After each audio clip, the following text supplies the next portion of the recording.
Welcome to the Insightful Player podcast. My name is Chrissy Carew. I'm the host and founder of Insightful Player and the author of Insightful Player, Football Pros Lead a Bold Movement of Hope. I partner with NFL players to transform our world to be inclusive, kinder, and more loving. In each episode, I interviewed NFL players and NFL vets who overcame tremendous obstacles to reach their dream of playing in the NFL. And I'm also a transformational coach. I empower my clients to embrace their dreams, to transform their world and the world around them. And we want you to believe in your dreams and encourage you to commit to them now. Humanity is in trouble. We need you. We all need to do this. We need to embrace our dreams and share them with others so we can have an immediate positive impact on making our world a much kinder place. We invite you to become an important part of our bold movement of hope. Watch this podcast, share it with others, and let us know what you want to see and hear to support you in becoming an insightful player in your life. Thank you. Welcome back to the Insightful Player podcast, and I'm excited because we have a very special guest. I met him, I think, in 2010, James, maybe. He's married to his high school sweetheart. He has 3 beautiful children. He played in the NFL for 12 long years, and he overcame a tremendous amount of injuries. And right now he speaks to soldiers and he speaks to vets, and he does some volunteer work at his old alma mater, Tarleton State University, and he's a tremendous role model for all of us. It's just amazing who this man is. He had tremendous transformation. When I was writing his story, I had fun because he's a very strong Christian, and before he became a Christian, he was like a Mack truck plowing through a red light. Nothing was going to stop him from being the best that he could with football. So, James, welcome. I'm so happy to have you here. Well, thanks for having me, Chrissy. It's such a treat. And you have come a long way from back when you were in high school, when, you mentioned that you were obsessed with being a great football player, and you thought about it ever since you were 5 years old. Right. And you just, no matter what, you just plowed through and you drove your family crazy because you got into these pre-game modes, and if you lost the game, forget it. No one could talk to you.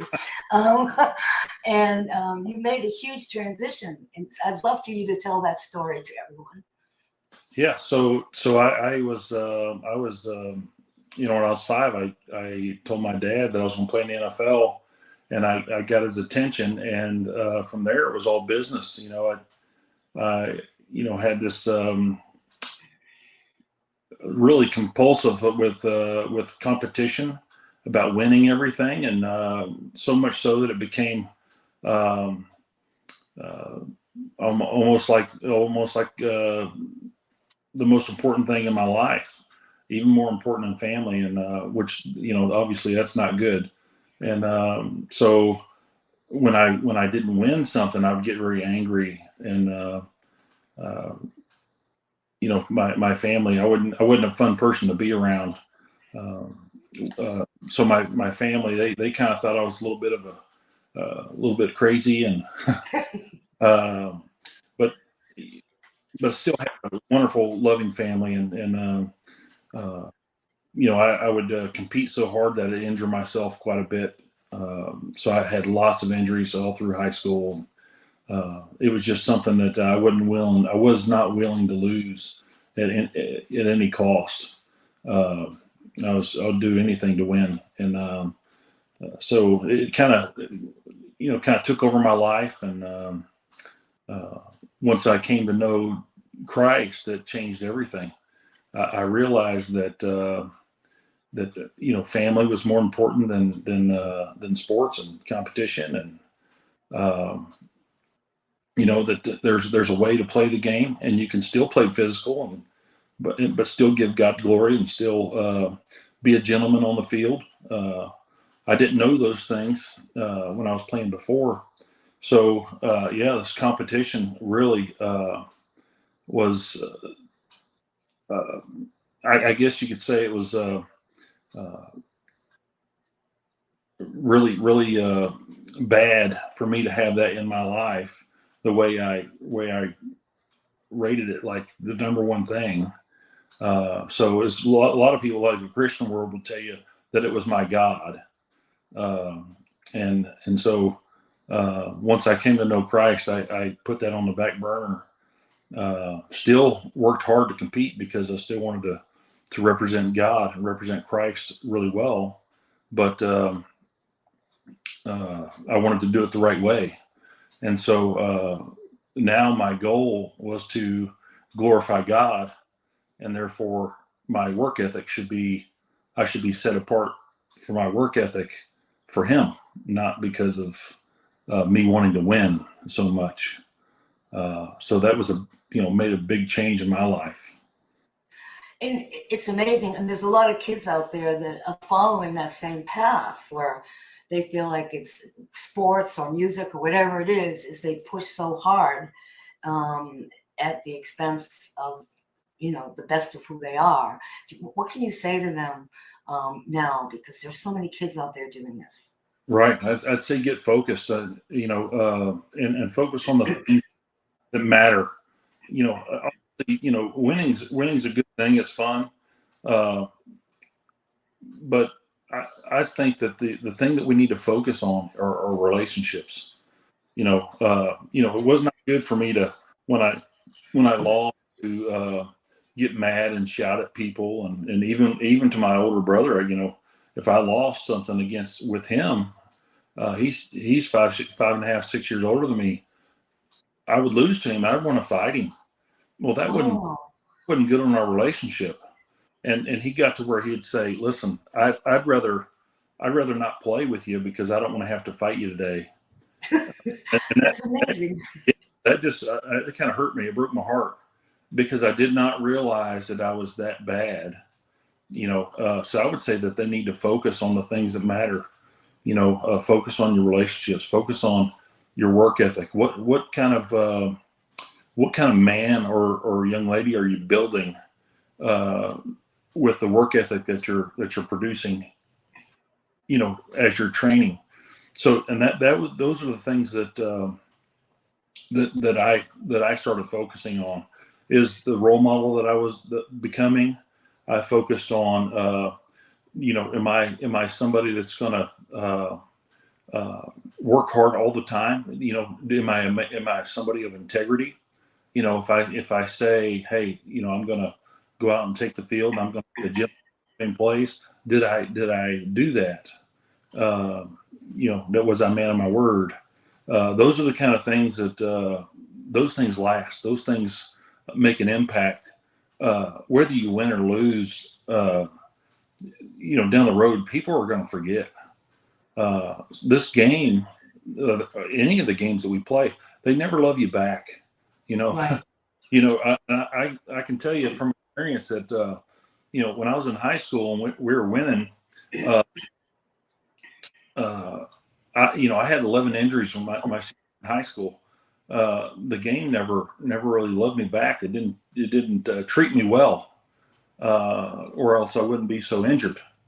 So we can love the game or we can love the competition as much as we want, but it doesn't have the capacity to love you back. So I would say invest in the things that are going to be able to invest back into you.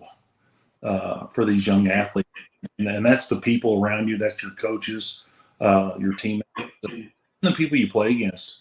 I've made great friends with people I played against just because I was a gentleman on the field. In between during the play, I played as hard as I could, and I was as physical as I could be.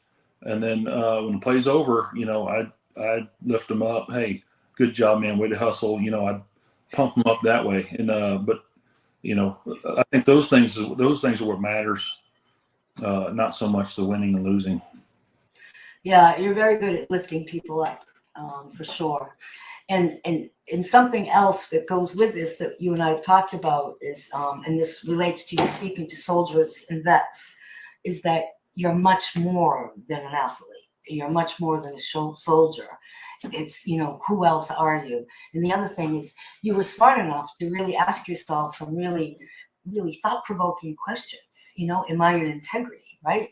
Yeah. Is this the best of who I am? And those are great questions for kids to start asking themselves. Is this really all who I am? What do I want? Right. So that I'd love for you to talk more about the identity piece too, because you're so much more than a professional ball player. Right. So I go and I speak to soldiers when I get an opportunity to.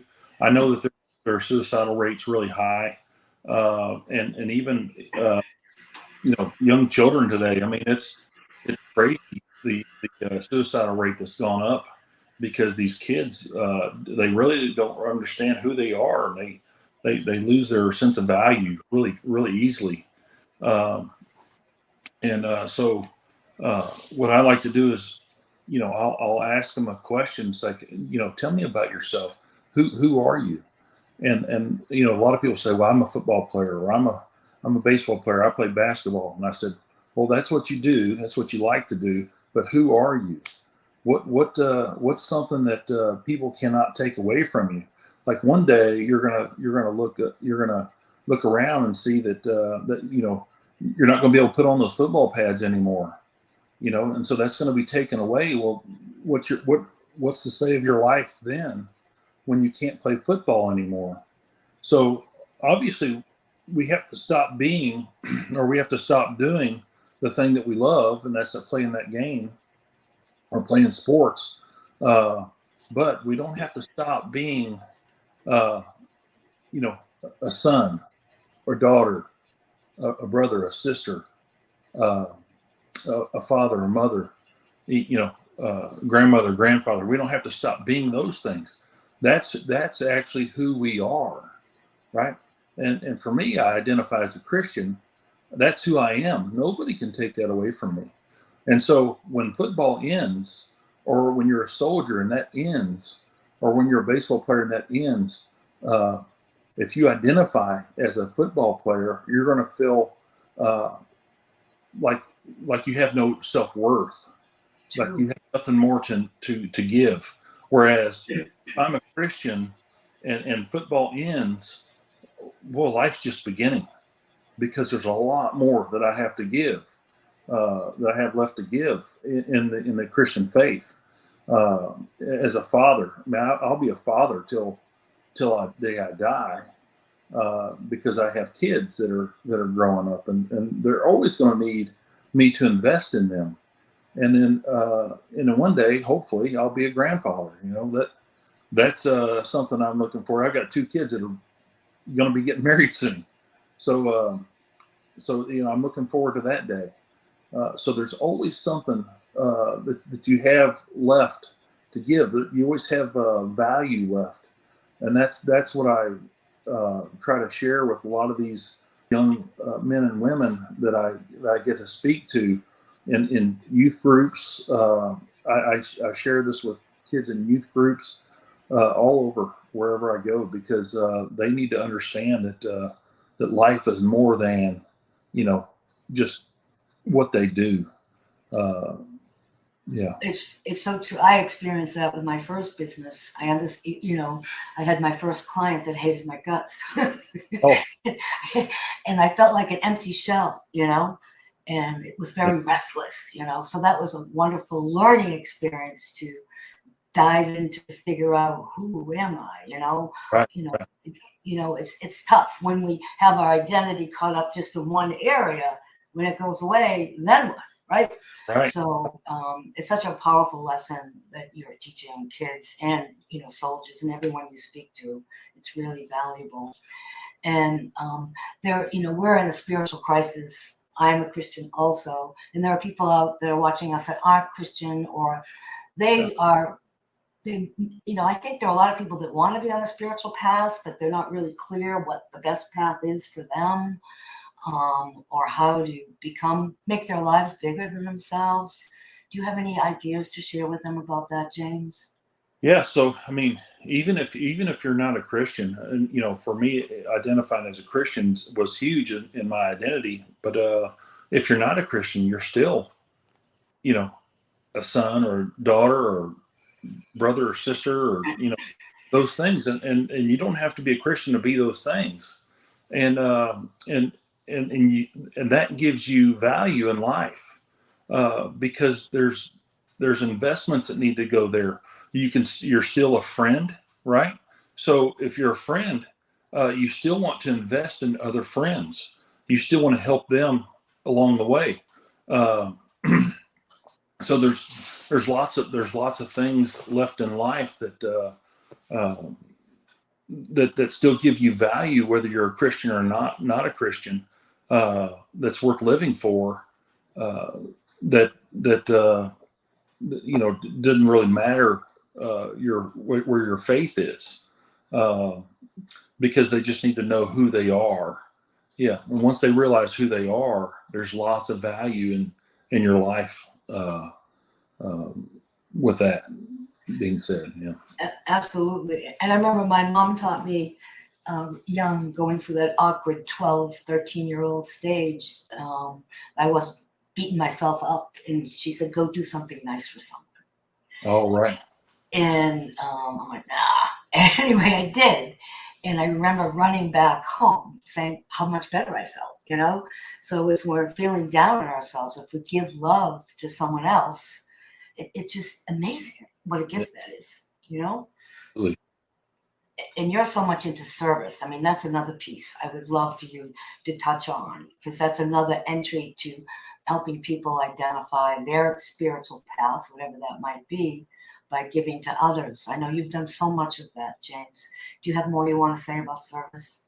Yes, I think service is one of the greatest things you can do for others, to show love.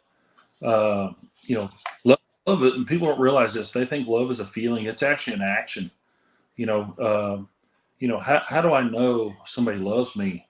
They can say it all day long, but it's until they put it into practice is when I know that they actually love you, right? So, my wife will know that I love her when I'm doing things that's gonna, like, if I'm sacrificing the things that I like for the things that she likes, and she's gonna say, wait a minute, he's actually putting into practice love, and he loves me because he's putting aside his hopes, wants, feelings, and dreams for mine. And so that's the thing that we want to be able to get to as human beings with the people that we live around. Right. So one of the things I try to do is, I volunteer for the Tarleton track team. And so I try to serve them in that aspect. They don't have a throws coach. So I try to be their throws coach, and anything that they need, whether they need, I can't do much anymore because I've had so many back surgeries and my body's just kind of falling apart. But I can go sit in a chair uh, for an hour and a half and help them with their throwing, uh, just by verbally coaching them, and it's helped so much. And so they see that investment I'm putting in them, and they love it and respect it. And so I do the same thing with my boys and their friends. My boys, they'll come work out at my shop, and their friends, they bring their friends with them. Well, I can go sit over there and coach those guys and teach them about performance training, and teach them how to gain muscle mass, and how to keep that muscle mass through proper diet and supplementation, the right type of supplementation. Uh, I don't believe in cheating, so we do the things the right way, and so we do those things. I teach these guys that, and then when I see them get better, it's really blessing. Not just a blessing for me, because I'm able to help somebody, but it's a blessing for them as well, because they've been served in a way that they haven't been served before. Right? They may not be able to get that type of information from anybody. So those are the ways that I can help serve, uh, because physically I almost can't. I can't go help somebody move anymore, or I can't go, change somebody's tire, because I just physically can't do it anymore. But I can verbally coach some people and help them with their performance so they can excel in athletics. And so that's the way I find ways to serve, and I do the best I can at it. So I just try to love on people that way best I can. Yeah. I learned that expression from you, love on people, Yeah. back in 2010. And you take something where you have a talent and a passion, and that's how you serve. And that's what we can all do, is find something we're drawn to, right? Right. That would bring us joy if we're going to serve others. Right.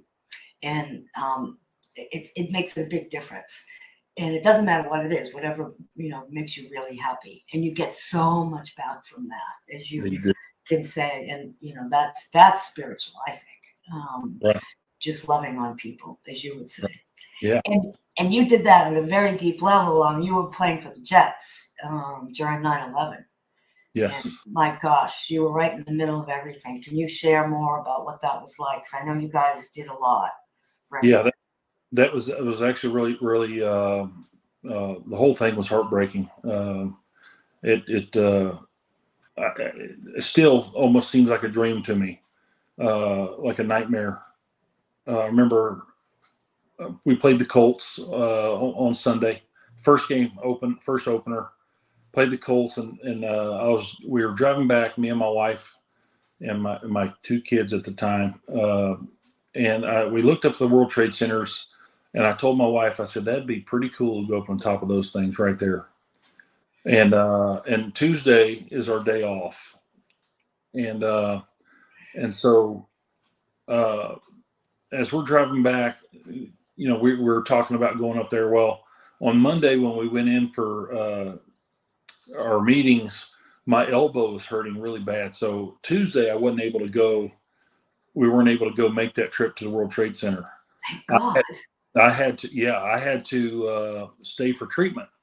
So as I went in for treatment, I hear the guys talking about these planes hitting this building.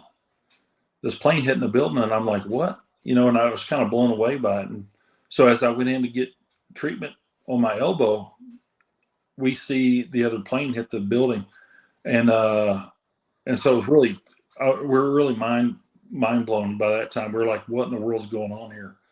So anyway, it was a crazy ordeal. Everybody was pulling their kids out of school, didn't know what was happening, didn't know for the outright attack or whatever. But anyway, long story short, some of the guys on the team had family in those buildings, friends, lots of friends. I know Vinny Testaverde and Wayne Corbett, those two guys in particular. We mourned with those guys. They were both heartbroken, and of course. And so we were heartbroken with them, and just as many people that died in that thing. It was a real tragedy. And the New York Jets were the first team in the NFL to decide that, hey, we're not going to Oakland to play the Raiders. It's a time to mourn. We need to stay here. Let Vinny and Wayne stay with their family, and and help out. So and we decided that, and then Giants caught word of it, called some of our guys, and they said, well, hey, we're going to do the same. And it just kind of echoed on down through the NFL. And it was a decision they made all the players and all the teams that, hey, we're not going. We'll take a fine for it. And then the NFL decided they were going to cancel the games. Yeah. So, we ended up going down to Ground Zero and out all the rubble, and just trying to help and serve that way. Oh, wow. We'd go and speak to the firemen and their families that lost, that lost loved ones. We would go speak to them, and we just, share our heart with them, because it was it definitely was a tragedy. It was sad. It should never have happened, but you got evil people in this world. And but I was amazed on how it brought everybody together, and the whole country kind of stood together Uh, that part was amazing in itself, to see that. That was amazing, and we need that today. um, there was so much that we came together with, and I don't know what can we do to bring that unity and harmony back, inclusion, instead of all this fighting, bullying, and nonsense. Do you have any ideas about that? Well, I think that a lot of it. This is going to be tough for me to talk about because I don't. Um, we need to be on the same page with the media. Mm-hmm. That's for sure. We can't have all the racial divide talk and things like that. That just was non-existent at that time. Nobody cared about race at that time. We didn't care. Black, white, brown didn't matter. We Right. loved. Party, Republican, Democrat, Oh Independent, none of that mattered. Man, woman, child. yeah, we didn't care. We just loved everybody, and we need to get back to it. I think that if we can get back to thinking, hey, this is America, and we need to stand as Americans. Right. That's the mindset. Uh, I think we've gotten away from that because it doesn't matter where you're from. If you're a United States citizen, you're an American, and we need to love each other as such. Uh, I think if we can get that mindset back, then I think we can all be joined together again. But it's tough because the political parties are divided big time. Oh, it's awful. It's awful. Yeah. It's really awful. And I think with the internet, it makes it worse. I mean, we've had tragedy and crisis in our country ever since it was formed and in the world. But with the internet, this hate is spread like wildfire. So I think our campaign is to do the opposite, to spread love, just like your message is love on people. Right. Because love is much stronger than hate. So everybody, I invite you to please share James's interview and listen to his words of wisdom, because we all need to do this together. We need to just pour more love into the world to make it more inclusive, kinder, and more loving. So that's what I hope we can do, is just in little ways, even in your own neighborhood, right? In your families. Families are at battle too. Yeah. So I appreciate all that you do, just by being who you are.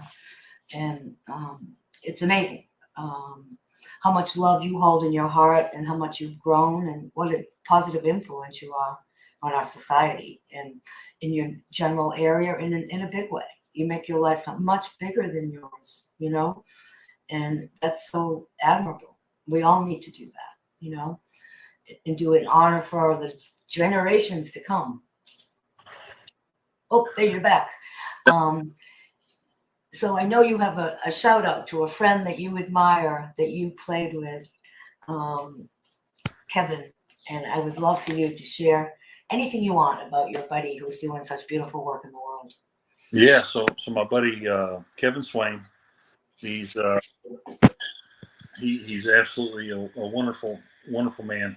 Him and his family. He's got a beautiful family. And he's a guy that when you talk about bringing people together, he's amazing, and he's that kind of guy, Chrissy. He can bring people together. He played lots of years in the NFL, arena football. He's done all kinds of stuff, and then he went into officers training and as a major in the United States Air Force. And then he works another job with doing logistics for another company and has his own speed training facility, doing all kinds of stuff. And he's goes to church. He's active in the church. His wife works in the church. But this guy is great at loving others. He's how do I'm trying to, words almost can't explain him. He's that dear friend. He's like a brother to me. I think I've told you that before. And but he's a guy that has a wonderful message. Uh, Played sports, knows, has lots of wisdom in life, and I think it would be great if he could be on this show. So we'll try to get him on here for you. We'd love to have him. We'd love to have him. Thank you. Thank you.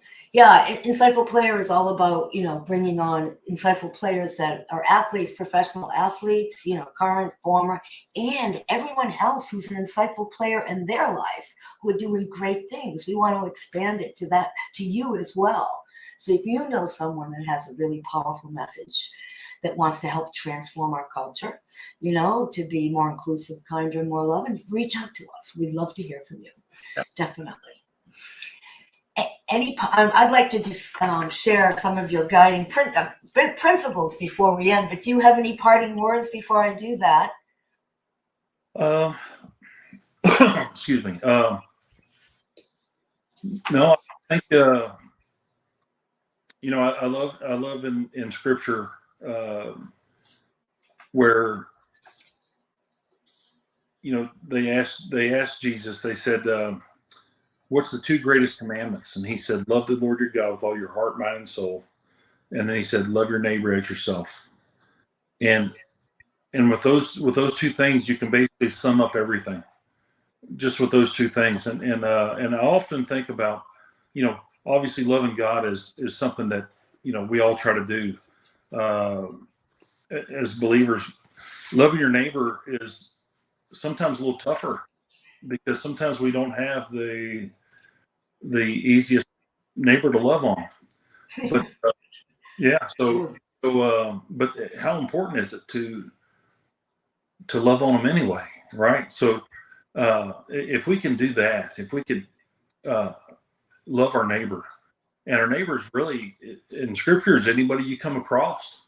It's anybody you come across. So if we're doing that, we could do a lot of good in this in this world, a lot of good. And I think it could. I think it could turn things around big time as far as uniting our country. And if we could think about doing that, just loving each other, loving our neighbor, well, that'd be a wonderful thing for everybody. I agree with you so much, and you have such a beautiful message. You're such a humble soul, that's giving so much to our world, and we appreciate it. And I'd like to conclude by, James is in my book, Insightful Player, and at the end of each chapter, we have guiding principles. And he has a lot of great guiding principles. Let me read you a couple. One that he talked about, remember that sports will never love you back, but your family and friends will love you back, and God will never stop loving you. And never let obsession take over your life. Instead, use it as inspiration to achieve all your goals. And see the goodness in everyone. And that might be a really good thing, is just to look for the goodness in this next week. And that will look for, even for someone who's a grouch or drives you nuts, find this curl of goodness in them and just look at it and acknowledge it. Acknowledge it to that person. My gosh, you'll make their day, and you'll certainly make yours. What do you think of that, James? I think that's awesome. Yeah. Yeah, and thank you. It'd make a world difference. It certainly will. So we're going to love on each other using James' wonderful expression. And really happy that you were here. And thank you for watching. Please share James' interview with as many people as you can. He has a really loving, powerful message for all of us to be the best that we can by loving on each other. So until next time, thanks for watching. Bye-bye. The entire Insightful Player podcast initiative is dedicated to the late Tom Constantino. Tom Constantino was my PR consultant. He was over the moon fabulous. He was really an exceptional human being, and Insightful Player wouldn't have made it to where it is now if it wasn't for Tom. So Tom up there in heaven, I just want you to know you're going to live in my heart forever. And I am forever grateful for you. Thank you.